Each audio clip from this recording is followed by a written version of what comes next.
Hi! Do you know what kind of flower this is in the Count My Blessings stamp set? I didn't recognize it, but I was intrigued. I'm going to share with you what I believe it is and then demonstrate for you the card I designed using it.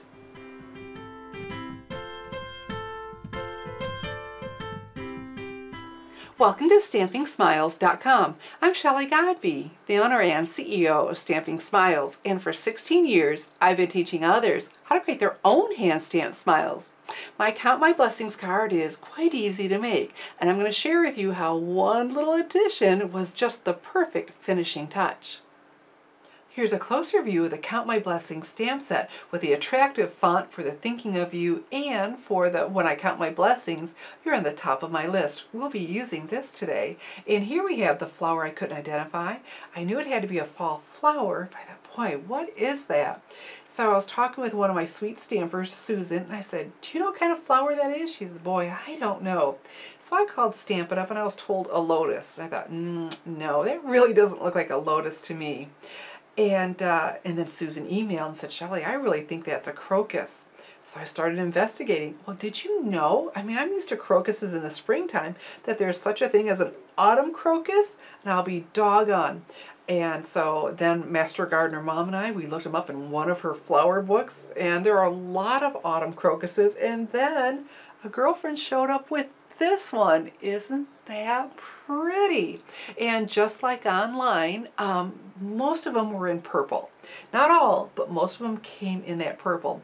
And some were in yellow. And that's the color I chose for our card. So we're going to start with some very vanilla thick cardstock because I'm going to be watercoloring. And because I'm watercoloring, we need a permanent black ink. So I'm going to use the basic black Archival Stampin' Pad, push, flip, and let's lock that into place. All right, so let's give this a good inking. These, the basic black, it's not the firm foam pads, so you do a little bit of pounding. I like to turn them over and make sure I have ink everywhere. I think I don't right there, so here's what we're going to do instead.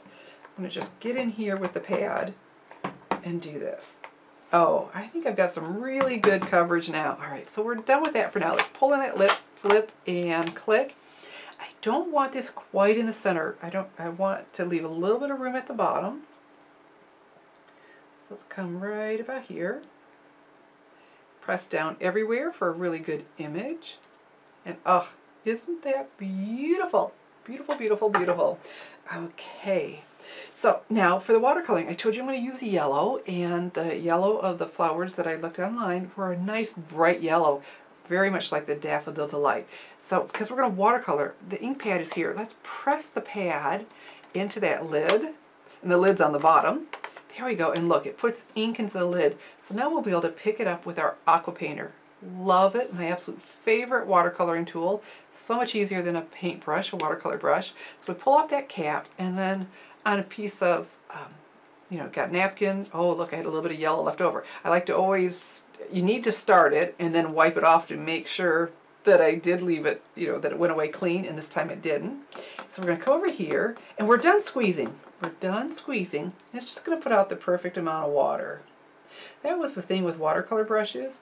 I was always struggling for the right amount of water. I was always wiping it off or trying to add more. And look, we're just going to go ahead and color in. You know what, and let's even go outside the lines on purpose. And I'll make it really quick. And that watercolor look, it is sharp. Most of the ones that I look at that I like the best. And the center of our flowers are yellow too, so let's just go ahead and fill that in too. Okay, are so far from perfect. I think that really adds to the appeal of it. Here we go.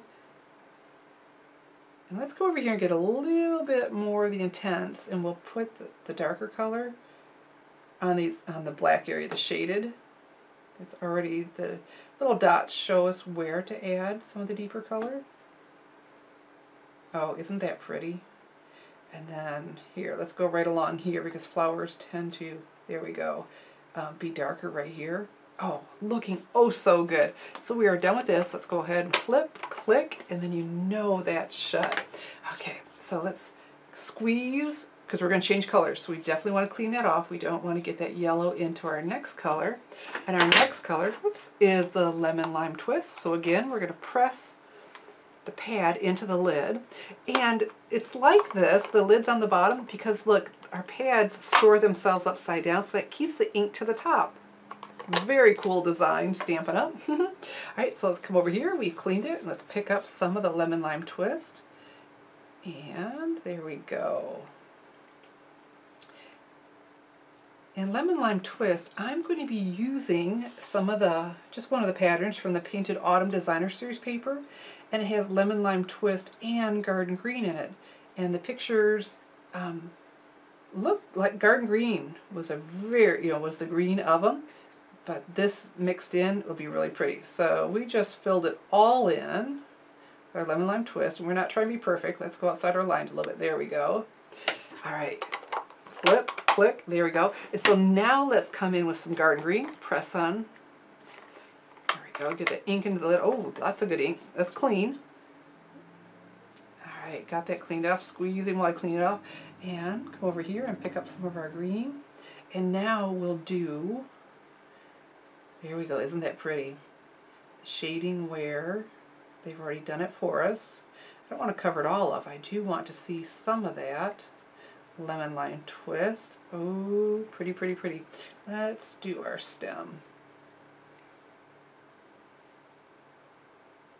Again, if we go outside the lines, no big deal. Oh, isn't that sharp? And so easy. Look how quick that was to do. Watercoloring is just the coolest thing. All right, let's clean this off before we put that away. And we're done with that. Okay, so when designing it, I wasn't sure where I was going with it. And so I decided to have my card layout like this. And so my greeting's going to go right on here. So back with the basic black Archival, push flip, there we go. So let's give this a good inking. Because what I did was I tested on a little part of that because I thought, oh, I hope that'll show up on there. I really needed my greeting to show up easy enough to read. And so I didn't just stamp it right in the middle of a piece of the side. I just went to the very bottom, like, okay, I can see it. So now we'll use a full piece. Now again, I don't want this centered. I want it to come up more in line with my flowers. Okay. And we're just going to press everywhere because we've got that design going on. We want to just make sure we have a really good image. Oh, fantastic. Loving this. And so I then put it on and left a little bit of trim at the bottom. Isn't that pretty? Here we go. And we're just going to go ahead and use our fast fuse to adhere all of this. Put my finger where these ridges are. Oh, isn't this pattern pretty too? Okay, fantastic. And we're going to put this right blunt to this edge. And so then I was thinking after I did all this, I thought, well, I could have put it on a full card base of the Daffodil Delight, but I really didn't want to do that because I wanted ribbon. And I'll show you how I'm going to use the ribbon. So that meant that wasn't going to work. So we're getting this, there we go, edge to edge. Oh, okay, I can see. I'm off a little bit at the top. Let's pick this up gently. So if I don't press down till I'm really happy, because I could see I was off at the bottom. They're not hanging over. Okay, looking really good. Okay, now let's press everywhere. Oh, beautiful, beautiful, beautiful. And so I liked that, but I wanted something to break it.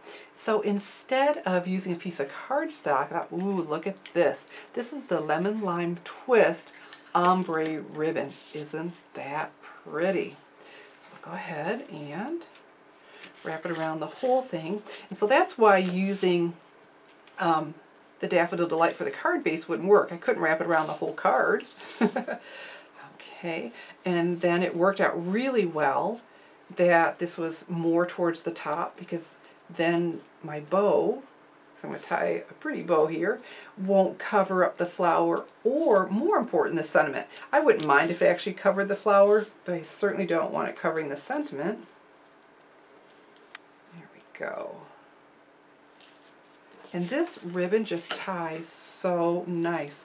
Sometimes it takes me a few tries, but I love ribbon, and so I've got the patience for that. This one just tied the way I wanted it the first time, So pleased with that. Look, I've got a little bit of twist. We're going to turn it. There we go. Tighten that up. Oh my goodness. And it went the way I wanted. I wanted to go across like that. So we covered up that edge. And isn't that a beautiful divider?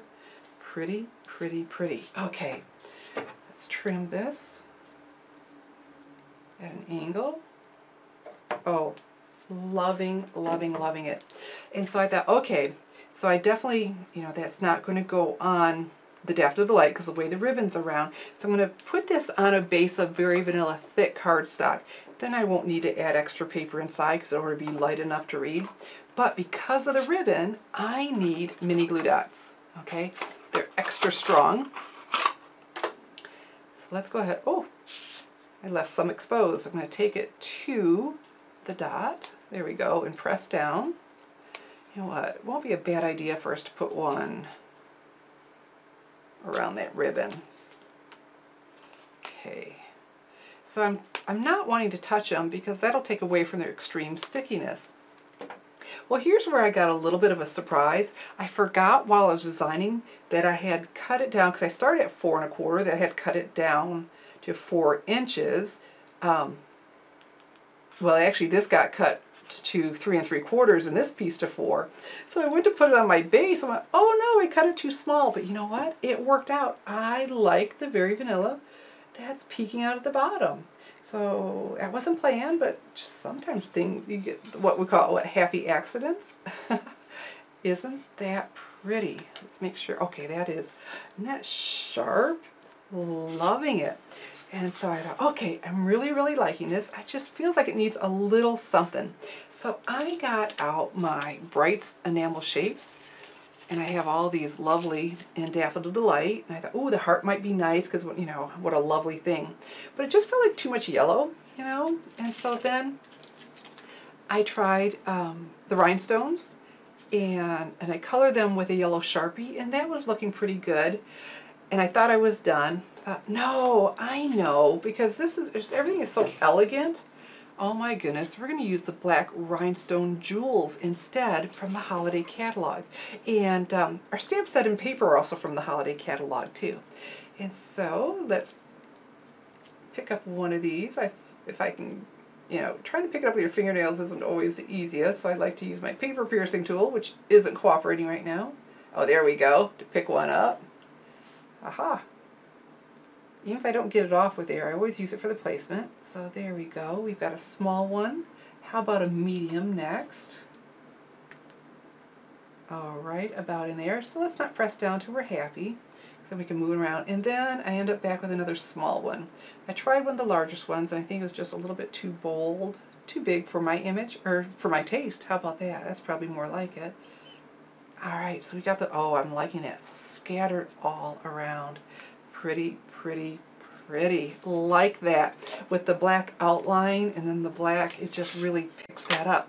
And so I thought I was done, and I left this overnight.